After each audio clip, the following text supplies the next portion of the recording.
Welcome back to my channel. ఈరోజు ఏం జరగబోతుందో తెలుసుకుందామా? ఇంకా ఎపిసోడ్లోకి వెళ్ళిపోతే రాజ్ అంతరాత్మ రాజుని ప్రశ్నిస్తూ ఉంటుంది.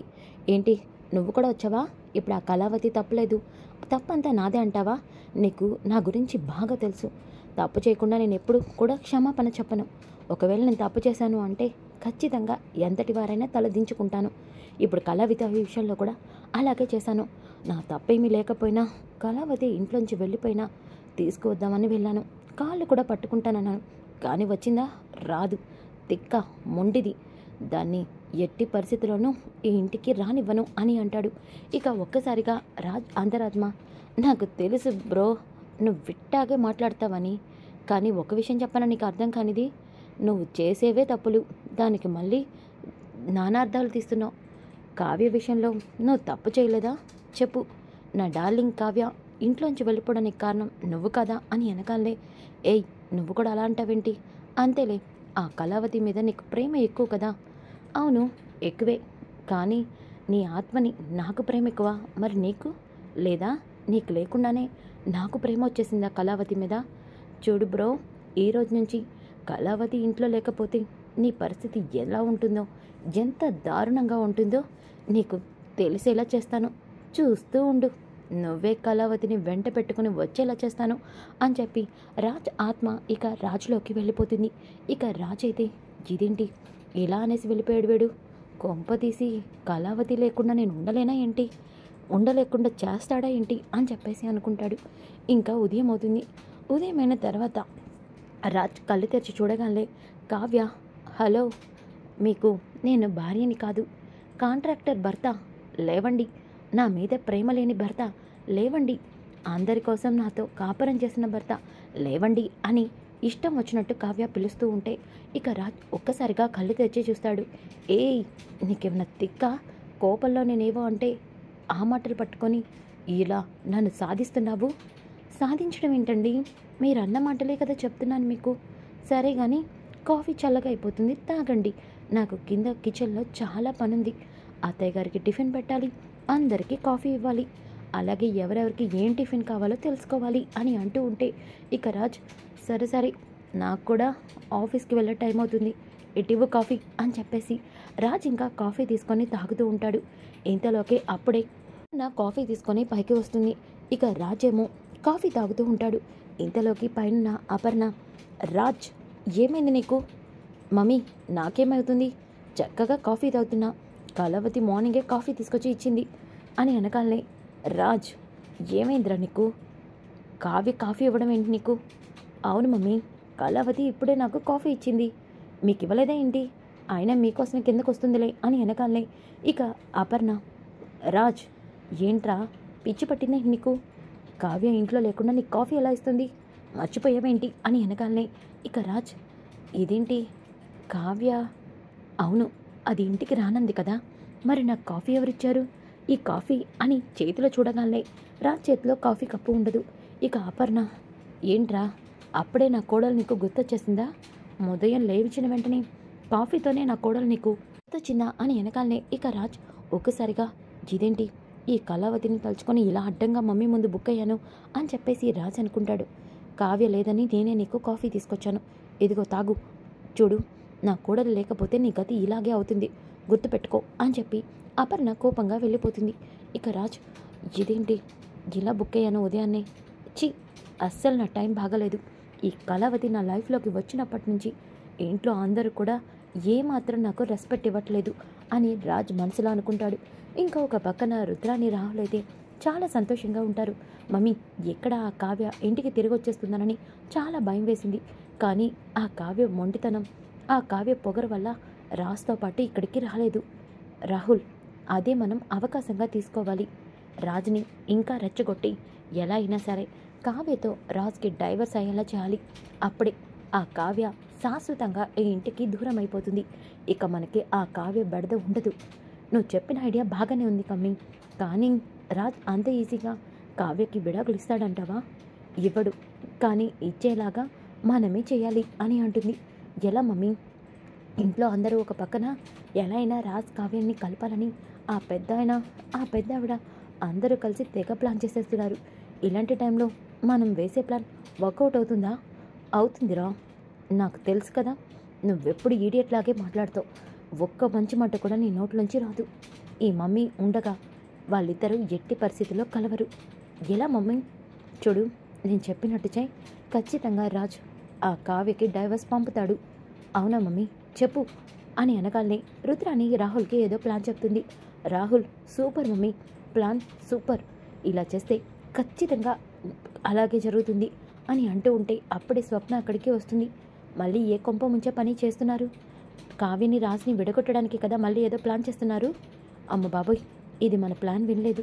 వినుంటే మనం ఈరోజే అయిపోయే వాళ్ళం. ఏయ్, మాకు పని పట్టలేదనుకుంటున్నావా ఏంటి?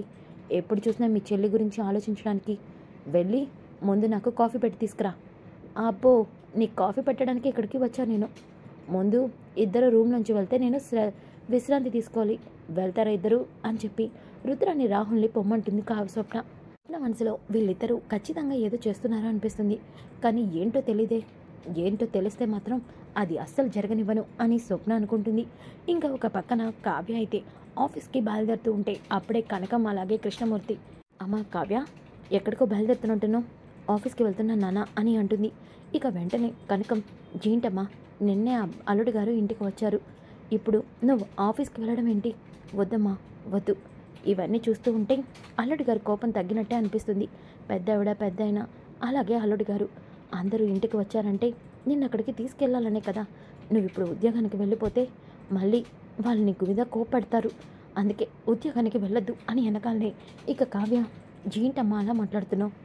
వాళ్ళేదో చేస్తారని, వాళ్ళేదో అనుకుంటారని నేను ఉద్యోగానికి వెళ్ళకపోతే ఇక నేను ఎప్పటికీ వాళ్ళ ముందు తల వంచాల్సిన పరిస్థితి వస్తుంది అని అంటూ ఉంటే ఇక కృష్ణమూర్తి, లేదమ్మా కావ్య, ఇప్పటి వరకు ఈ తండ్రి తల వంచుకొని ఎలా బ్రతకాలో నేర్పించాడు, తల ఎత్తుకొని ఎలా బ్రతకాలో కూడా నేర్పిస్తాడు. నువ్వే ఉద్యోగానికి వెళ్ళమ్మా, వెళ్ళు అని అంటాడు. ఇక కనకం, అది కదయ్యా, చూడు కనకం, నేను అల్లుడు గారు వచ్చారు కానీ కూతుర్ని తీసుకెళ్లారా? లేదు.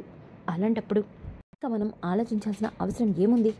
వెళ్ళు కావ్య అని అనగానే కావ్య ఆఫీస్కి బయలుదేరుతుంది.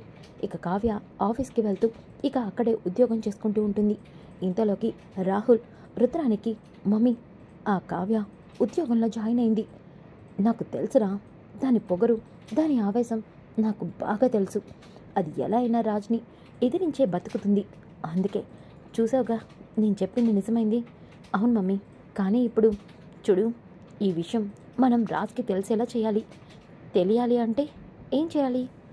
ఏముంది మమ్మీ, నాకు తెలిసిన ఫ్రెండ్కి ఫోన్ చేసి కావ్య తన ఆఫీస్లో జాయిన్ అయిందన్న విషయాన్ని రాజ్కి ఇన్ఫామ్ చేయమంటాను. అదే నువ్వు చెయ్యు అని వెనకాలనే ఇక రాహుల్ ఏమో ఏ ఆఫీస్లో అయితే పనిచేస్తుందో ఆ ఆఫీస్ ఓనర్ రాజ్కి కాల్ చేస్తాడు. ఇక రాజేమో, హలో, ఎవరు? అరే నేను సందీప్ని అని వెనకాలనే, సందీప్ నువ్వరా, ఎలా ఉన్నావు? నేను బాగానే ఉన్నాను రా. మీ ఇంట్లో పరిస్థితులన్నీ బాగానే ఉన్నాయా? ఏంట్రా అలా మాట్లాడుతున్నావు? మా ఇంట్లో పరిస్థితులు ఏమైనాయి? కొంపదీసి వీడికి నా భార్య వెళ్ళిపోయిందని తెలిసిందా ఏంటి అని చెప్పేసి రాసి అనుకుంటూ ఉంటే, అదేరా, నీ వైఫ్ నువ్వు బాగానే ఉన్నారు కదా, ఇష్యూస్ ఏమీ లేవు కదా. ఏమైందిరా, ఎందుకలా అడుగుతున్నావు? అంటే నీ వైఫ్ మా ఆఫీస్లో డిజైనర్గా జాయిన్ అయింది, అందుకనే డౌట్ వచ్చింది. అంత పెద్ద కంపెనీ ఉండగా నీ వైఫ్ నా కంపెనీలో చిన్న ఉద్యోగానికి జాయిన్ అవడం ఏంటి? అదే కన్ఫర్మ్ చేసుకుందామని కాల్ చేశాను అని వెనకాలనే ఒక్కసారిగా రాజు షాక్ అయిపోతాడు. ఇక వెంటనే, ఏమైందిరా రాజ్, మన మధ్య ఎన్ని గొడవలున్నా ఏం జరిగినా ఇంట్లో వరకే చూసుకోవాలరా. ఇలా బయటికి వెళ్తే రేపు మీడియా వాళ్ళకి తెలిస్తే నీ పరువేమవుతుంది, ఆలోచించుకో అంటూ ఫోన్ పెట్టేస్తాడు. ఇంతలోకి పక్కనున్న రాహుల్, ఏంటి రాజ్, ఏమైంది అలా ఉన్నావు? ఏం లేదులేరా రాజ్, నీ ఫేస్ చూస్తుంటేనే తెలుస్తుంది ఏదో అయిందని. ఏంట్రా, మన మధ్య ఉన్న రిలేషన్ అప్పుడే మర్చిపోయావా? కనీసం నీ ప్రాబ్లమ్స్ని, నీ బాధను కూడా నాతో షేర్ చేయట్లేదు. నేను మన ఫ్యామిలీ మెంబర్ కాదనుకుంటున్నావా? అదేం లేదులే రాహుల్, కావ్య సందీప్ గడు ఆఫీస్లో డిజైనర్గా జాయిన్ అయిందంట. నాకు తెలుసు, కావ్య ఎప్పుడు కూడా ఇలాంటి పనులు చేస్తుంది. తనకి నీ మీద కోపం, ఇంట్లో వాళ్ళు నిన్ను అసహించుకోవడం కోసం ఇవన్నీ చేస్తుంది. ఏమంటున్నావురా రాహుల్? కావ్య గురించి నాకు బాగా తెలుసు. నాకు తెలుసు రాజ్, నువ్వు అందరినీ బాగా అర్థం చేసుకుంటావు, కానీ కావ్య విషయంలోనే నువ్వు తప్పుడు అడుగు వేశావు. అవును, కావ్య ఇలాంటి డెసిషన్ తీసుకుంటే మన ఫ్యామిలీకి ప్రాబ్లం అవుతుందని, ముఖ్యంగా నీకు ఇబ్బంది అవుతుందని తెలీదా కావ్యకి? ఆలోచించు అని అనకాన్నే, అవును కళావతికి ఈ విధంతా ముందే తెలుసు, మరి అలాంటప్పుడు ఇలా చేసిందంటే. చూడు రాజ్, నేను ఒక విషయం చెప్పనా, కావ్యాన్ని మనసు మార్చుకొని తనంతట తాను మన ఇంటికి రావాలంటే ఒకే ఒక్క పనుంది. అది చేస్తే ఖచ్చితంగా కావ్య ఇంటికి తిరిగొస్తుంది. ఏంట్రా అది? విడాకులు అని అనగాలే, ఏయ్ షటప్, ఏం మాట్లాడుతున్నారో నువ్వు? నేను కావ్యకి డైవర్స్ ఇవ్వడం ఏంటి? ఇవ్వవు, కానీ ఇచ్చినట్టు నటిస్తావు. ఆ దెబ్బతో కావ్య ఒక్కసారిగా షాక్ అవుతుంది. అలాగే ఇంట్లో ఉన్న అంకుల్ ఆంటీ కూడా ఇదంతా కరెక్ట్ కాదని కావ్యకి నచ్చచెప్పి ఎలా అయినా సరే ఇంటికి తీసుకొచ్చి దింపుతారు. ఇక కావ్య ఇంటికి వచ్చేస్తుంది. ఎలా ఉంది, నీకు ప్రాబ్లం సాల్వ్ అవ్వలేదు అని అనగానే ఇక రాజ్, నిజమేరా, నువ్వు చెప్పింది కరెక్ట్. ఇలా చేస్తే ఖచ్చితంగా ఆ కావ్య ఇంటికి తిరిగి వస్తుంది, దాని తిక్క కూడా కుదురుతుంది అని వెంటనే రాజ్ లాయర్కి కాల్ చేసి డైవర్స్ని అప్లై చేయమని చెప్తాడు. ఇక లాయర్ ఏమో ఆ పేపర్స్ని రాజ్కి పంపిస్తాడు. ఇక రాజ్ అయితే పేపర్స్ తీసుకొని ఇక కావ్య దగ్గరికి బయలుదేరతాడు. ఇంతలోకి కావ్య సందీప్ ఆఫీస్ నుంచి బయటికి వస్తుంది. రోడ్డు మీదే కావ్య కోసం రాజ్ ఎదురు చూస్తూ ఉంటే అప్పుడే కావ్య ఆఫీస్ నుంచి బయటికి రావడంతో ఇక రాజ్ కావ్య దగ్గరికి వెళ్ళి, ఏయ్ నీతో మాట్లాడాలి, కారెక్కు. ఎవరు మీరు? ఏ గీ అంటున్నారేంటి? చూడండి, ఆడవాళ్ళతో రెస్పెక్ట్గా మాట్లాడడం మాత్రం మీకు తెలీదా? ఏయ్ ఎందుకు ఎలా మాట్లాడుతున్నావు? సరే అమ్మా కావ్య గారు, ఒకసారి మీతో మాట్లాడాలి, కారు ఎక్కుతారా? మీరెవరో నాకు తెలీదు, అలాంటప్పుడు మీ కారు నేనెందుకు ఎక్కుతాను? మీతో మాట్లాడాల్సిన అవసరం నాకేముంది అని అంటుంది. ఏంటి ఇది ఇంత నసపెడుతుంది? నీకు దండం పెడతాను, కారు ఎక్కుతావా లేదంటే నన్నే తీసుకెళ్ళి ఎక్కించమంటావా? చూడు, మీరెన్ని చేసినా సరే నేనైతే మీ కార్ ఎక్కను. అవును అని అంటూ ఇక కావ్య ఆటోని మాట్లాడుతూ ఉంటే అప్పుడే రాజ్ బలవంతంగా కావ్య చేపట్టుకొని కారు ఎక్కించడానికి తీసుకెళ్తూ ఉంటే పోలీస్ వాళ్ళందరినీ చూస్తాడు. ఏ ఆకాగు, ఏంటి ఉదయాన్నే రోడ్డు మీద ఇంత దౌర్జన్యం చేస్తున్నావు? ఒక ఆడపిల్ల చేయి పట్టుకొని బలవంతంగా కారు ఎక్కిస్తున్నావేంటి? నేను ఇప్పుడే అరెస్ట్ చేస్తాను. హలో, నేనెవరో నీకు తెలుసా? అలాగే తానెవరో మీకు తెలుసా అని అనగానే, మీ ఇద్దరిని ఎక్కడో చూశానే. చూసావు, ఒకసారి షాపింగ్ మాల్లో ఇలాగే మా ఇద్దరం ఎవరో అనుకొని నన్ను అరెస్ట్ చేస్తారని తిట్టావు. ఆ తర్వాత మేమిద్దరం వైఫ్ అండ్ హస్బెండ్ అని తెలిసాక నోరు మూసుకొని వెళ్ళావు, గుర్తొచ్చిందా? గుర్తొచ్చింది. మీ ఇద్దరికి ఎప్పుడు ఇదే పనా? ఎప్పుడు చూసినా రోడ్డు మీద ఇలాగే ఉంటారా? ఎప్పుడు చూసినా మీ ఆవిడ్ని ఇలా బలవంతంగా చేపట్టుకొని తీసుకెళ్తూనే ఉంటావా? మీరు వస్తారని ఇదే రోడ్లో ఉంటారని తెలియదు సార్, లేకపోతే ఇలా తీసుకెళ్లేవాడినే కాదు. మీరు కొంచెం పక్కకి వెళ్తే నేను ఇంటికి వెళ్తాను అని చెప్పి అనగానే ఇక కావ్యాన్ని బలవంతంగా రాజ్ కారెక్కించి కారులో తీసుకెళ్తాడు. ఎందుకు నన్ను ఇలా బలవంతంగా కారెక్కించారు? నన్ను ఆపుతారా? నేను దిగాలి. ఆపుతా, మీ ఇంటి దగ్గరకే తీసుకెళ్తా, మా ఇంటికి కాదు, సరేనా అని చెప్పి రాజ్ ఇంకా కనకం వాళ్ళ ఇంటికి కావ్యని తీసుకొస్తాడు. కనకం అలాగే కృష్ణమూర్తి ఇద్దరు నడిచొస్తుంటే అమ్మయ్య, అల్లుడి గారికి కావ్య మీద కోపం పోయినట్టుంది, అందుకే కావ్యని ఆఫీస్ నుంచి ఇంటికి తీసుకొచ్చారనుకుంటా, బట్టల బ్యాగ్ తీసుకెళ్ళడానికి అయి ఉంటుందండి అని ఇద్దరు కూడా, అల్లుడి గారు ఇదిగోండి బ్యాగ్ కోసమేగా వచ్చారు మీరు ఇక్కడే ఉండండి, నేను వెళ్ళి బ్యాగ్ తీసుకొచ్చేస్తాను.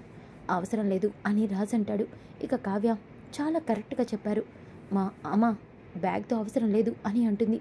అదేంటి అల్లుడు గారు, కావ్యని తీసుకొని మీరు ఇంటికి వెళ్ళట్లేదా?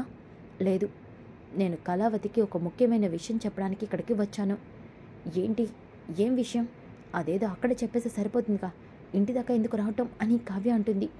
ఎందుకంటే ఇది మీ అమ్మ నాన్నకు కూడా తెలియాలి కదా, అందుకే. చూడండి, ఈ పేపర్సు డైవర్స్ పేపర్సు, ఇవి నేను కళావతికి ఇస్తున్నాను. తను ఇంటికి రానని మొండు పట్టుపట్టింది, అలాంటప్పుడు నేను ఈ నిర్ణయం తీసుకోవాల్సి వచ్చింది. లేదు, నా నిర్ణయం మార్చుకోవాలంటే కళావతి తన మనసు మార్చుకొని మా ఇంటికి రావాలి, లేకపోతే నేను అన్నంత పని చేస్తాను. ఈ విషయం మీకు చెప్పడానికి వచ్చాను అని రాజ్ అంటాడు. ఒక్కసారిగా కనకం కృష్ణమూర్తి ఇక కావ్య షాక్ అవుతారు. ఇక రాజ్, మీ నిర్ణయం మీరు తీసుకోండి, వెళ్ళొస్తాను అంటూ వెళ్ళిపోతుంటే, హలో చూడండి మిస్టర్ స్వరాజ్ గారు, మీరు అన్నట్టు ఈ పేపర్సు నాకేమాత్రం అవసరం లేదు. ఈ పేపర్స్తో నిర్ణయం తీసుకోవాల్సిన అవసరం నాకేముంది? మీరన్నట్టుగానే ఈ పేపర్ల మీద సంతకం చేసిస్తాను, మీకు నచ్చింది చేసుకోండి. ఏ కళావతి, అవేమీ చెక్కులు కాదు నువ్వు సంతకం చేసి ఇవ్వడానికి, డైవర్సు. అదే కదా మీరు కూడా చెప్పింది, నాకు బాగా అర్థమైంది. అమ్మ కావ్య, ఏంటమ్మా మాటలు? అమ్మ, అది అలాగే మాట్లాడుతుంది, మీరు పట్టించుకోవద్దు బాబు అని అంటూ ఉంటే ఇక కావ్య, ఆగమ్మా, ఇప్పటి వరకు ఈయన పిచ్చితనం వెర్రితనంతో నేను ఎన్నోసార్లు బాధపడ్డాను. కానీ ఇంకా ఈయన ఇలాంటివన్నీ చేసి నన్ను బాధ పెట్టాలని చూస్తే మాత్రం అస్సలు ఊరుకోను. మీకు కావాల్సింది ఇవేవి కదా, వీటి మీద ఇప్పుడే సంతకం చేస్తానుండండి అని చెప్పి కావ్య ఇంకా లోపలికి వెళ్తూ ఒక్కసారిగా కావ్యకి కళ్ళు తిరుగుతాయి. ఇక కావ్య కళ్ళు తిరిగి పడిపోవడం చూసి రాజ్ కనకం ఒక్కసారిగా పరిగెత్తుకుంటూ లోపలికి వెళ్తారు. కావ్య కళ్ళు తిరిగి పడిపోవడంతో రాజ్, ఏ కలవతి, కలవతి ఏమైంది బాబు, ఈ మధ్య సరిగ్గా అన్నం తినట్లేదు, మీ మీద బెంగతో కావ్య ఇలా చేసుంటుంది, అందుకే కళ్ళు తిరిగి ఉంటాయి అని రాజ్ అంటూ ఉంటే, ఈ విషయం ఇప్పుడే చెప్పేది, డాక్టర్కి ఫోన్ చేయండి త్వరగా అని చెప్పేసి ఇక రాజ్ కావ్యని బెడ్ మీద పడుకోబెట్టి డాక్టర్కి కాల్ చేయమంటాడు. అప్పుడే డాక్టర్ ఇంటికి వస్తుంది. ఇక కావ్యని చెకప్ చేసి బయటికి వస్తుంది. తను మీ వైఫా? అవును డాక్టర్, తనకేం ప్రాబ్లం లేదు కదా, బుద్ధుందా మీకు, అసలు ఇలాగా చూసుకునేది భార్యని? అంటే డాక్టర్, ప్రెగ్నెంట్ ఉన్న అమ్మాయిని ఎంత బాగా చూసుకోవాలి, తను నీరసంగా ఉంది, అస్సలు తనకి లేదు, తను చూస్తేనే అర్థమవుతుంది ఫుడ్ సరిగ్గా తినట్లేదని, ఆ మాత్రం రెస్పాన్సిబిలిటీ లేదా మీకు అని చెప్పేసి రాజ్ని తిడుతూ ఉంటే ఒక్కసారిగా రాజు షాక్ అవుతాడు. కనకం కృష్ణమూర్తి అయితే చాలా సంతోషపడతారు. సో ఫ్రెండ్స్, మరి కావ్య తన మనసుని మార్చుకుని రాజ్తో పాటు వెళ్తుందో చూద్దాం ఏం జరుగుతుందో. ఈ వీడియో నచ్చితే లైక్ చేయండి, షేర్ చేయండి. Thanks for watching.